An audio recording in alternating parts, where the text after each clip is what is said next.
reste sur mon principe, une idée, une vidéo. Aujourd'hui, comment est-ce qu'on évite le sucre? On va regarder les étiquettes. En fait, c'est tout simple. Quand vous achetez un produit industriel, quel qu'il soit, il y a toujours une liste d'ingrédients.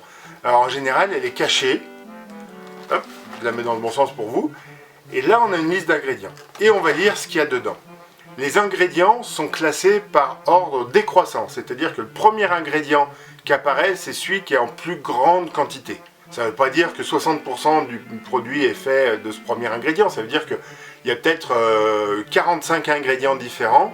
Si le premier, il y en a 9%, et puis que le suivant, il y en a 8%, et ainsi de suite, du coup, celui où il y a 9%, c'est celui où il y en a le plus, et du coup, ils le mettent en premier. Si dans la liste d'ingrédients, vous voyez qu'il y a du sucre, c'est mieux de fuir. Mais si vous voyez le sucre en premier ingrédient, c'est-à-dire que dans ce produit, l'ingrédient majoritaire, c'est du sucre, bon, je ne vais pas vous dire qu'il faut mettre le feu, parce qu'à l'intérieur du magasin, ça peut être dangereux, vous risquez de tuer des gens, donc non. Mais bannissez ce produit à vie. C'est plus simple. Parce que ce produit est en train de bannir votre vie à vous.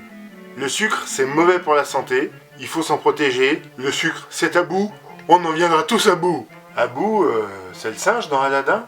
Si tu aimes cette aboutade, tu likes, tu partages, tu commentes, tu t'abonnes, tu actives les notifications et on se retrouve demain, toujours dans le grenier, parce qu'on continue de parler de sucre.